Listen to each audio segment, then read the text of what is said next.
वृत्त के चाप का मान कैसे ज्ञात करेंगे, चलिए देखते हैं। प्रश्न है 60 डिग्री के एक वृत्तखंड के चाप का मान बताइए यदि उस वृत्त की त्रिज्या 42 सेंटीमीटर है। पाई का मान दिया हुआ है 22/7। यह वृत्त का चित्र है और वृत्त के चारों ओर का भाग वृत्त का परिधि कहलाता है। वृत्त के बिल्कुल बीच में केंद्र होता है और केंद्र से परिधि तक की दूरी त्रिज्या कहलाती है। तो यह पहला त्रिज्या हुआ और यह दूसरा त्रिज्या हुआ।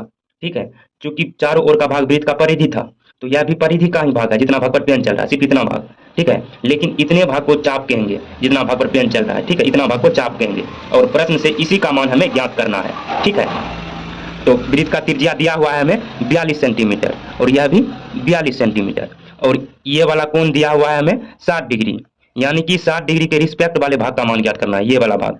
तो पूरा हम जानते हैं वृत्त का परिधि 360 डिग्री होता है ना, तो 360 जो है हमें 60 भाग का मान सिर्फ ज्ञात करना है, ये 60 डिग्री वाले भाग का मान सिर्फ। तो 60 जो है 360 का कितना भाग है, 1/6 भाग है ना, तो सिर्फ 1/6 भाग का ही हमें मान ज्ञात करना है। तो हम बताए थे वृत्त का परिधि क्या होता है 2πr, यानी कि 1/6 भाग, पूरा परिधि का 1/6 भाग ज्ञात करना है तो 1/6 से हम गुना कर देंगे तो आ जाएगा मान। अब इस पर मान रखेंगे, आ जाएगा आंसर। तो चलिए रखते हैं, 2 गुना पाई का मान 22/7 और आर का मान 42 और 1/6।